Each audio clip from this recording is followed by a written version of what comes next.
Okay, thanks everybody for coming out. I really appreciate it for those of you watching at home. A couple of things to introduce myself. My name is Dr. Bryan Bushman. I'm a clinical psychologist working at McKay Behavioral Health Institute. I've been working there for about 10 years, and I work mainly with depression, anxiety, but also with chronic pain.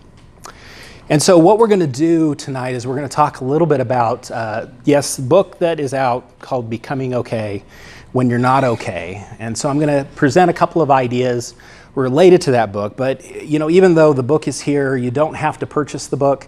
I want you to be able to get something out of tonight, even if you're not a big reader or if you don't want to read. That's okay. I want you to be able to take away a couple of messages, but I did want to let you know about that. Now, that's my website and my blog if anybody is interested. But one of the things is talking about this. The subtitle of the book is How to Decrease Suffering and Develop Acceptance.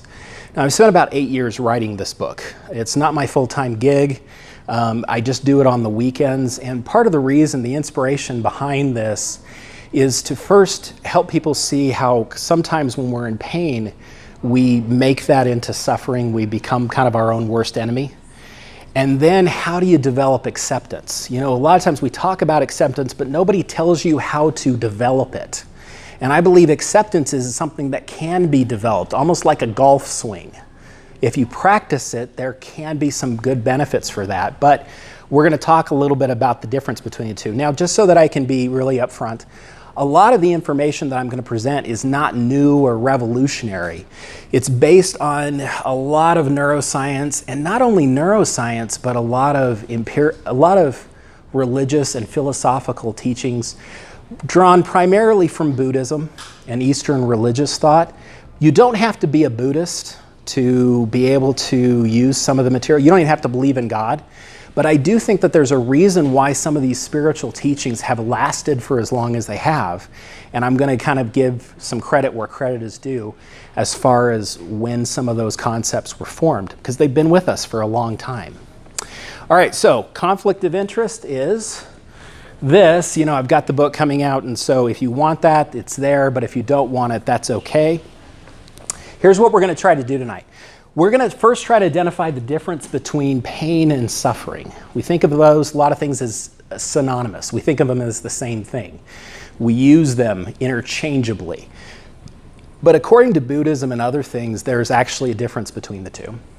We're going to discuss 3 pathways to suffering, 3 ways that we kind of can become our own worst enemy, can be a little bit self-defeating. And then what we're going to do is we're going to explore how acceptance is developed. What are the things that we do when we talk about acceptance? Because there's a lot of miscommunication out there about what acceptance really means. Okay? And those are the 3 things I'm going to try to focus on today. All right, now I want to begin with the father of American psychology was somebody named William James. And way back in 1902, he said this. He said, "A strange moral transformation has, within the past century, swept over the Western world. We no longer think we are called upon to face pain with acceptance. It is not expected of a man that he should endure it. The way in which our ancestors looked upon pain as an eternal ingredient of the world's order has both caused and suffered it fills us with amazement.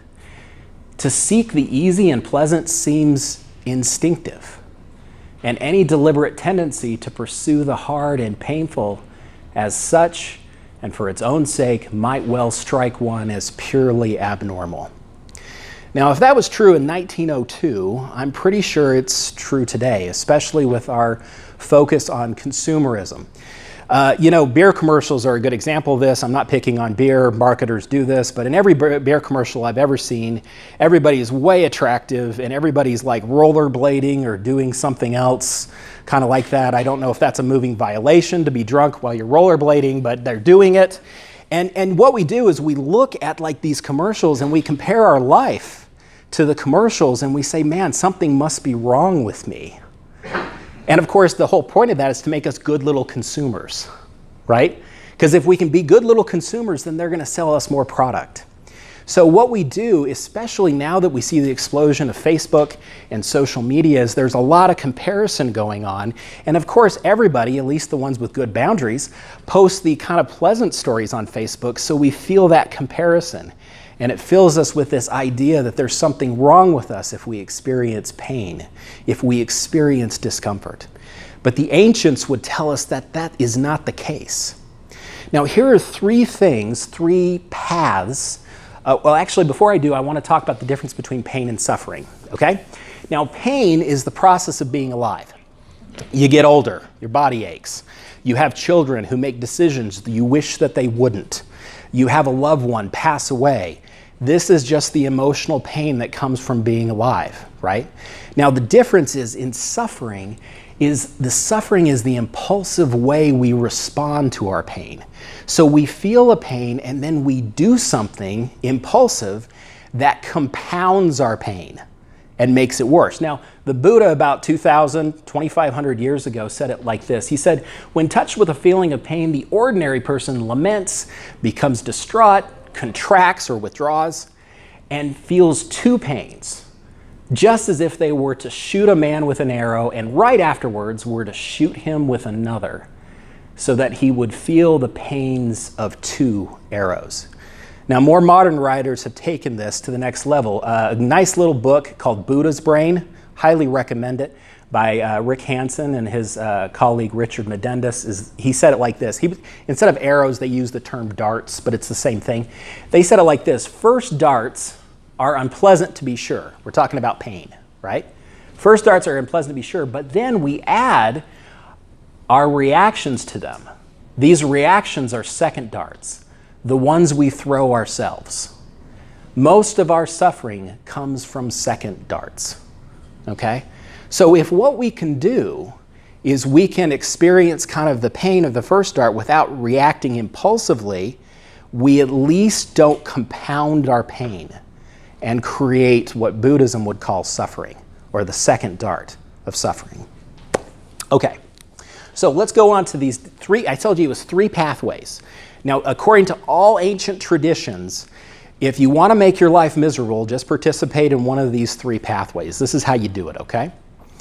Pathway number one is avoidance. Now, in order to explain this, I want to explain an analogy. So imagine that in my hand, I hold a rose.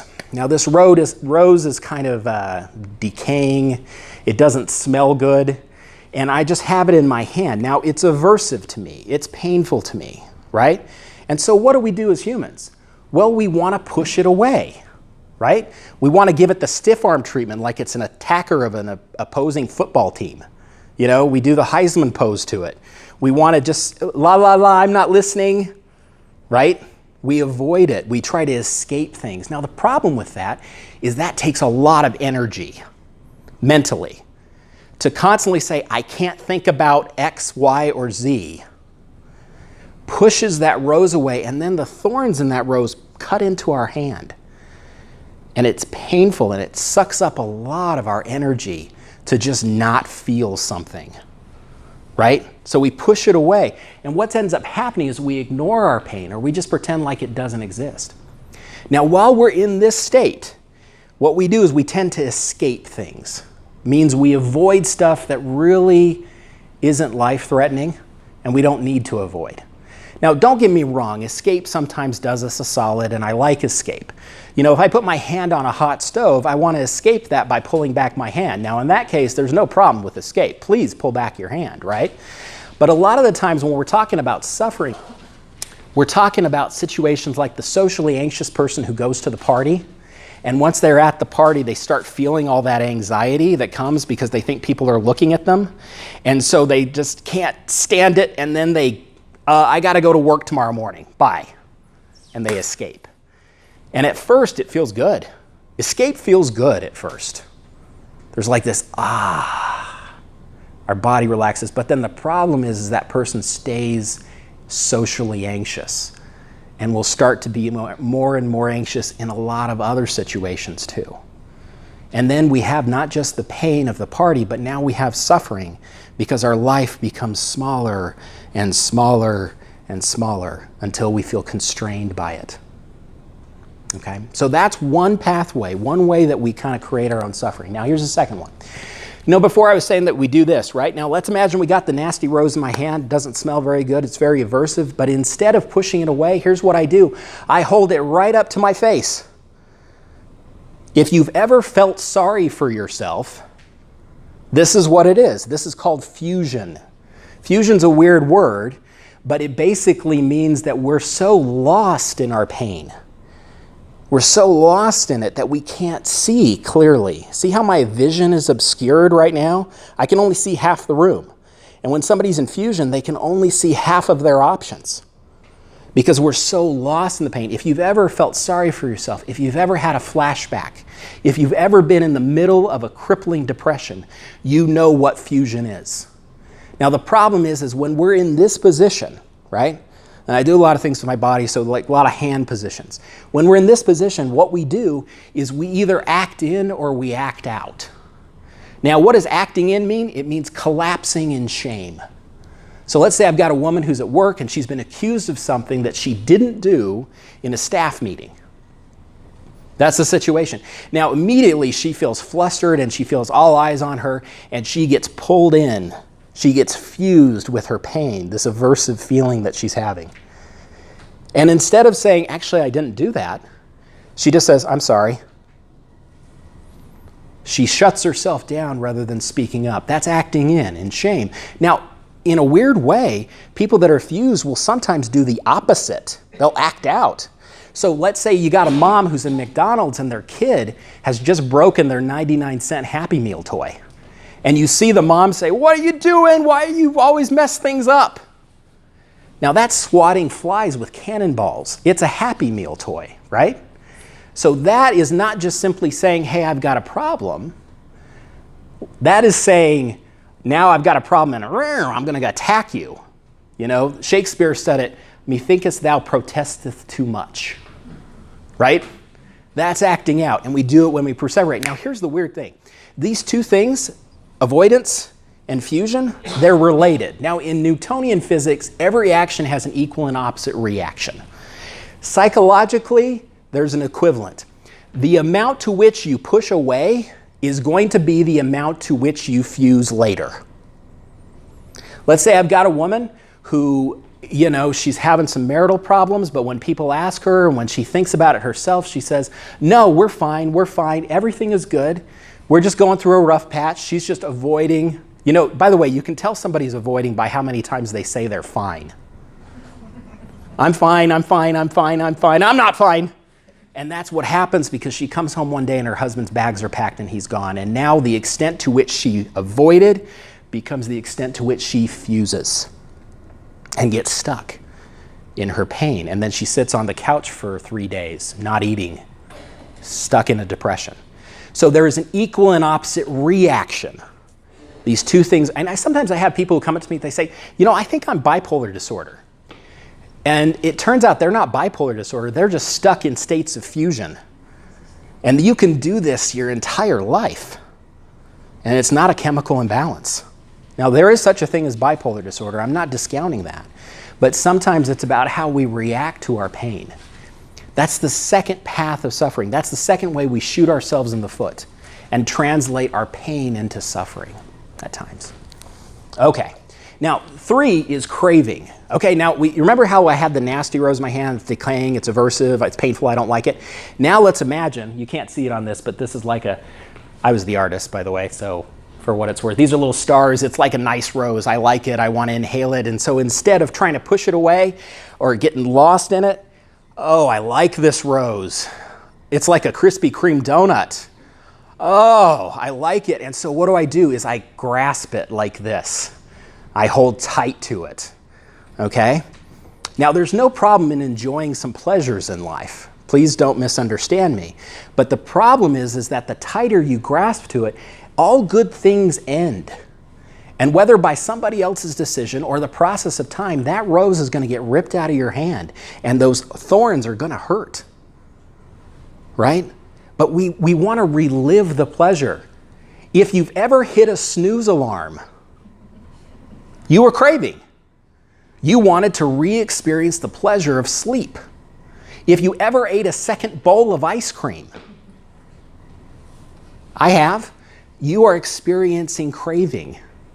And that's kind of normal human behavior, but it's something that where we get stuck in it, right? And then we participate in something we call clinging. Now, a lot of times we think about clingy related to people, and she's clingy or he's clingy.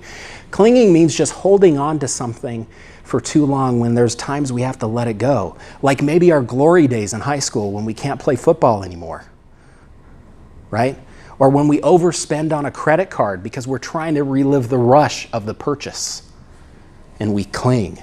So these three positions, here, here, and here, the ancients would tell us that represents how we translate pain into suffering.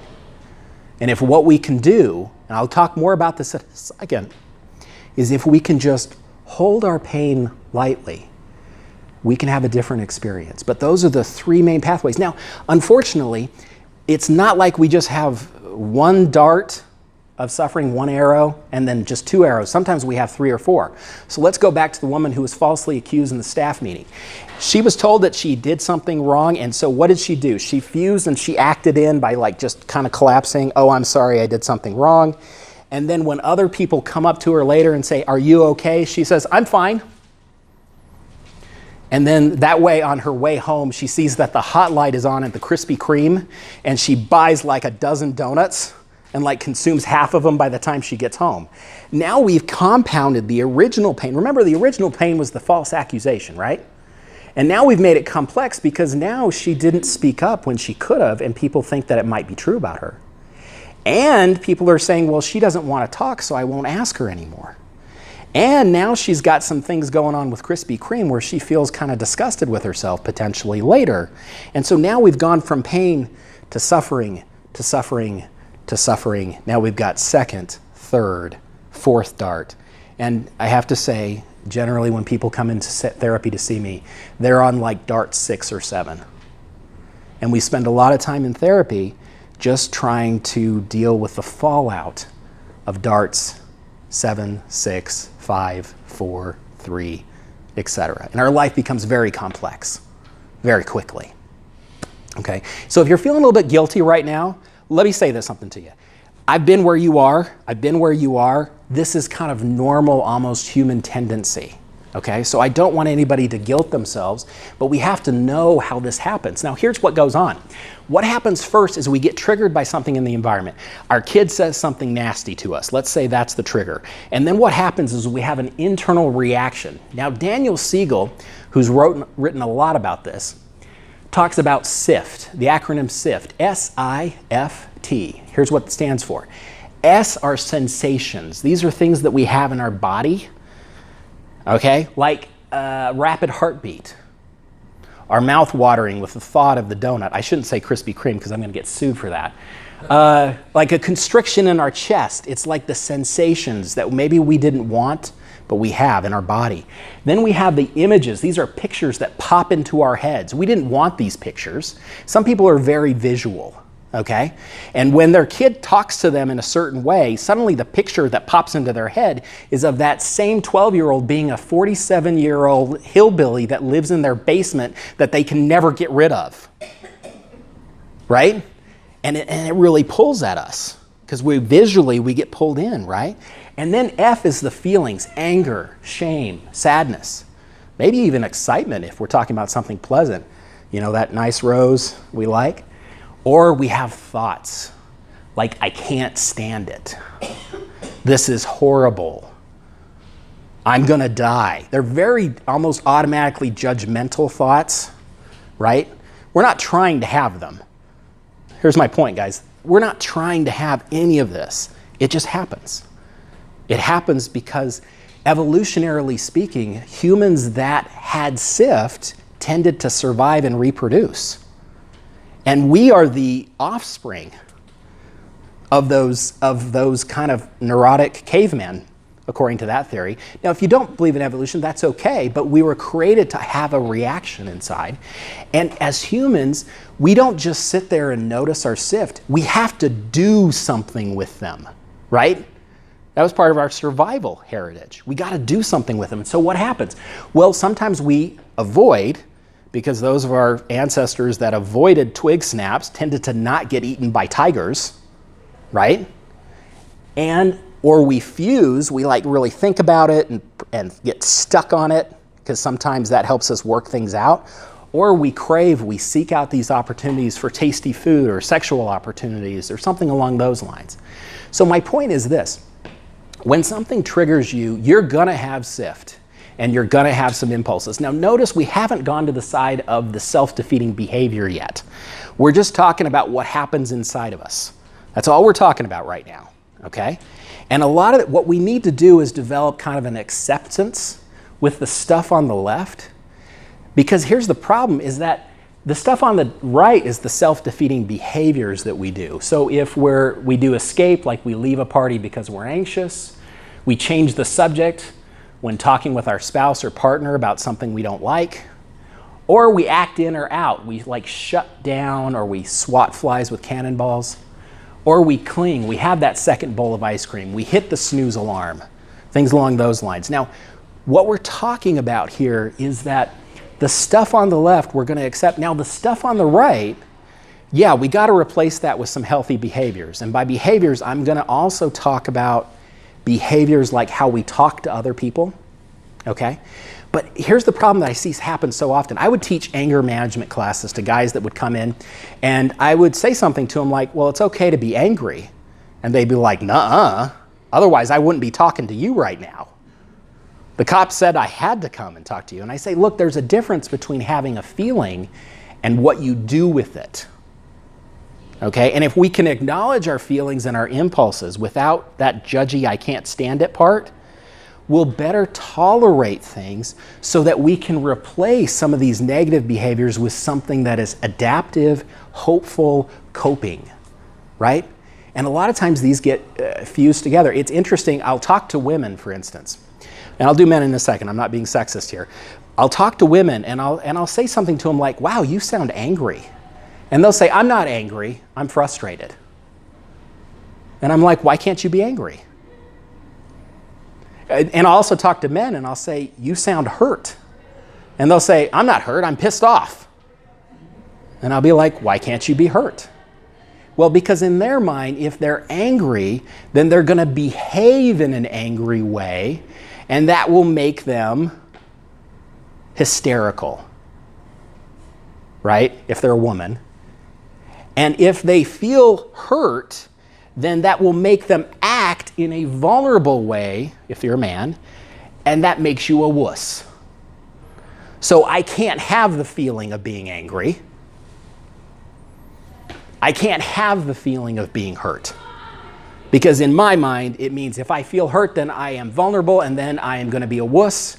If I am angry, then it means that I'm going to be an itch with a bee, and I don't want to be that, right?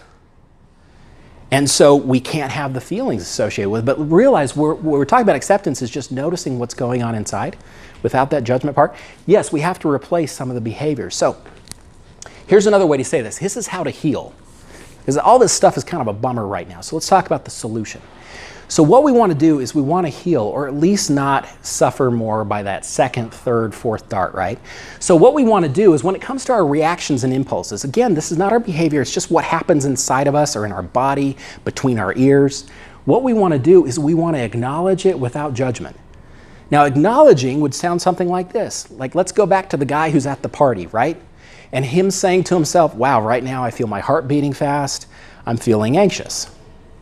Okay, that's acknowledgement. But that's not what we do. Here's what we do. Hey, right now my heart's beating fast, I'm feeling anxious, I am such a loser. Did you hear how the judgment just kind of jutted itself in there at the end? Or the woman in the staff meeting who says, wow, I feel angry and I feel really kind of stuck and things like that. I must be a nut job. You see how the judgment just got wedged in there at the end? And so we just swallow the whole pill, right?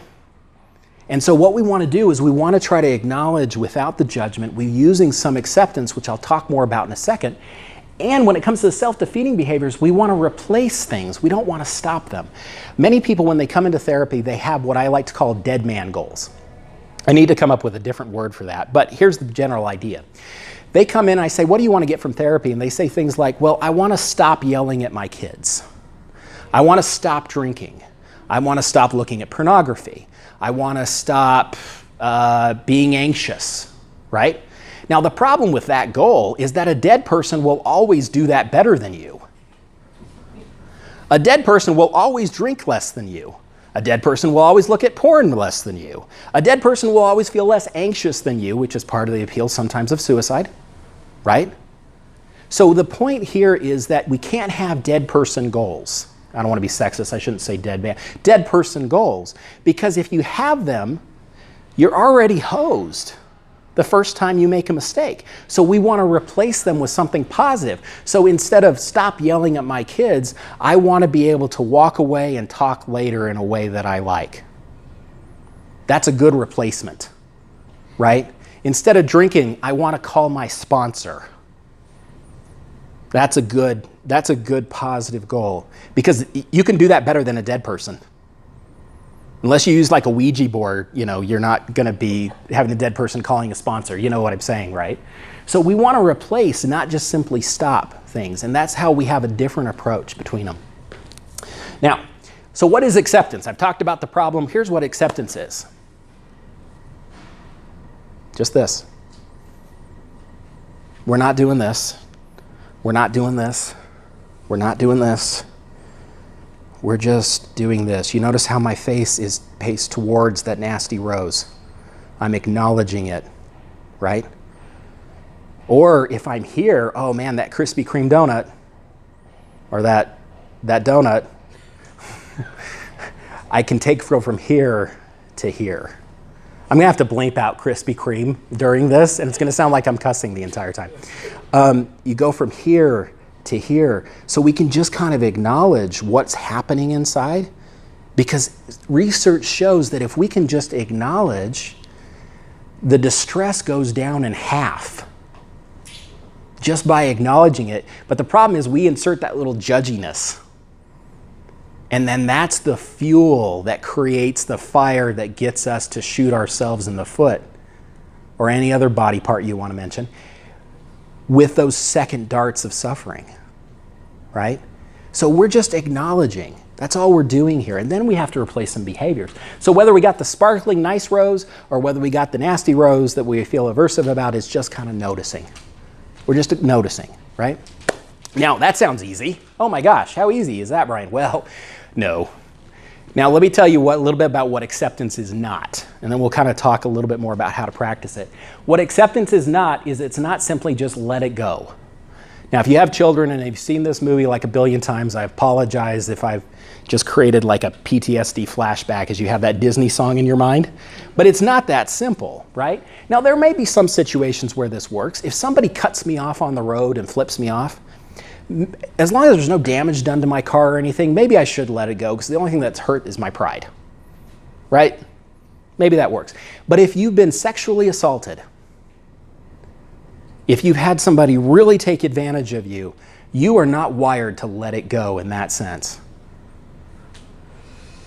It's too simple, the way we think about it sometimes. And it's honestly, let it go sounds too much like avoidance to me, if we're using it in that way. Well, I'm just going to let it go. That's sometimes how we talk. Now, what acceptance is also not, we're going to talk about what it's not. Acceptance is not code for get over it. You notice the harsh tone of that? Get over it, right? Right? The best way to not get over something is to tell yourself to get over it. And I guarantee you'll never get over it if you tell yourself to get over it. Especially if you do it in a really judgy way. Oh, I should just get over it, which is code for I'm being a wuss, right? The harsh tone, again, it's the judgment that provides power to what we're trying to ignore. And it basically leads from here, I get over it, I'm going to get over it, I'm going to get over it, to why try? Here. And it prevents learning. If you just tell yourself to get over it, how do you learn? You know, ideally, if we're going to be in pain, let's learn from the experience, right? But if you can't learn from the experience, if you're so invested in this or in this, it'll suck up all your bandwidth, so you won't be able to learn, ironically. So that's what acceptance is also not. And last one for what it's not. Acceptance does not mean that we like what happened, or worse still, that we somehow deserved it. If you've been sexually assaulted, you don't have to like it, and you didn't deserve it. That's not what acceptance means. It's not what acceptance means at all. And the problem is if we do that, it invalidates the self. It says to yourself, I don't have a right to my pain, which will get you here, it'll get you here, but it won't get you here. And it won't allow you to move forward. All right. So the problem is we have a problem with language. You know how Eskimos reportedly, I don't know if this is true, but Eskimos reportedly have 15 different words for snow? Well, the problem is in the English language, we don't have a lot of words for acceptance other than acceptance, right? We don't. Apparently the lights went out back there. So it sounds like we're kind of settling, or we're letting people off the hook somehow. You know, if we accept it. So if let's say a man and woman, and the man has a history of abusing his wife, and he says to her, hey, you should just let it go. Just forgive me. Look, I could do another hour on the difference between forgiveness and trust. Look, I can forgive you and yet not loan you my credit card. And there's no hypocrisy in that. Okay, so when we say acceptance, we're not letting perpetrators off the hook. We can still set up boundaries while we move on and we transcend things. Acceptance sometimes sounds too much like trust for some people. Okay, so what do? Here's the idea. No feeling is final. In life, we're guaranteed three things: death, taxes, and change. And that includes our feelings. Our feelings do not stay constant, but we always assume they will. So let's imagine I'm driving on Riverdale and I'm passing by the donut store that shall not be named, that has a red light, and I'm passing by it, right? And I've got this scale of 1 to 10 on craving inside me, right? And so I'm driving along, and let's say that, and I know you can't see it very well, but let's say I start out, my craving's about a 2.5, and then it goes up to a 3.7, then it's down to a 2.8, and then I see that the hot light of the donut shop that shall not be named is on, and suddenly my craving goes up to a 4.5, and then it's 5.6, and then it's a 7.5, and then I'm at my point of choice, POC, point of choice. Am I gonna turn in and get the dozen box of donuts because I've told myself that I've worked hard and I deserve it? Now, what will happen is if I keep driving, no feeling is final. So what's going to happen is that craving is going to go down, and then it might come back up, and then it'll go back down, and it'll come back up, and it'll be like a wave. No feeling is final. This is what we call riding the wave, just noticing and allowing it to be. But that's not what happens. That's not what we believe. Here's what we believe. In that point of choice, here's what we believe. The bottom line is still the same numbers I just showed you. But here's what we believe at that point of choice, is we believe that that craving will go up and up and up until our head explodes or something other disastrous thing happens, right?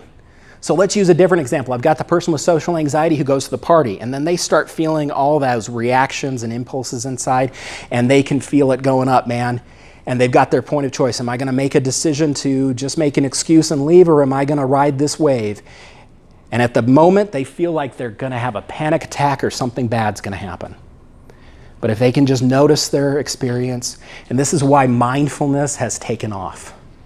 An entire part of chapter 7 and chapter 8 is just about mindfulness, the Buddhist practice of non-judgmentally being aware. People think that it's about relaxation. It is not. Mindfulness is about noticing in a non-judgmental frame so that we can ride this wave of our experience. And sometimes it's not relaxing, but we don't immediately trip into doing some of the impulses. Okay. Now I want to demonstrate this really quick. I've got just a couple more slides. Here's what I want you guys to do. Let's ride the wave right now, okay? What I want everybody to do, and if you're watching at home, here's what I want you to do. Whatever position your body is in right now, I want you to hold it. I want you to stay in that exact same position, and all I want you to do is I just want you to breathe into whatever you're experiencing right now. So let's do some sensations. You might feel part of your buttocks on the chair. And you might notice that there's somehow this urge to move that wasn't there before. Just breathe into it. Don't judge it. You're not bad. Just notice it. You might have some thoughts right now, like, when is this going to end? Oh man, I hate these kind of exercises. I'm going to fail. Notice those as thoughts, temporary things. Breathe into them. Let them be. And notice how, if you pay close attention, I'm going to go silent here for about 30 seconds. Pay close attention to how that urge to move goes up and goes down, and you just breathe into whatever you're experiencing without judgment. And for 30 seconds, just do that.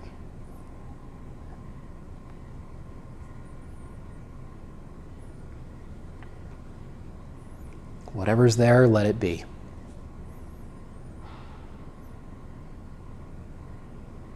Whatever's there, let it be. You don't have to like it, but let it be.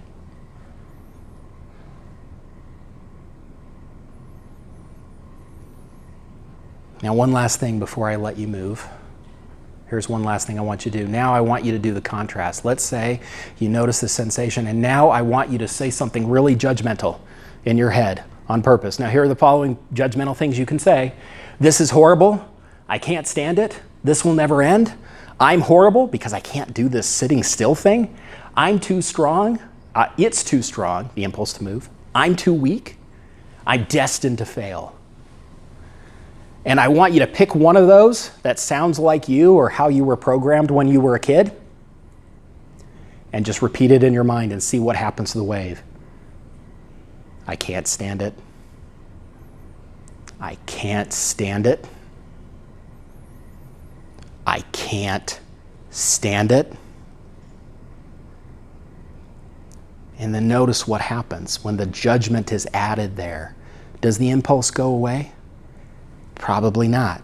Okay, you guys can go ahead and move. You've done a nice job. Thank you for patronizing me about that. And you can move at home if you want to.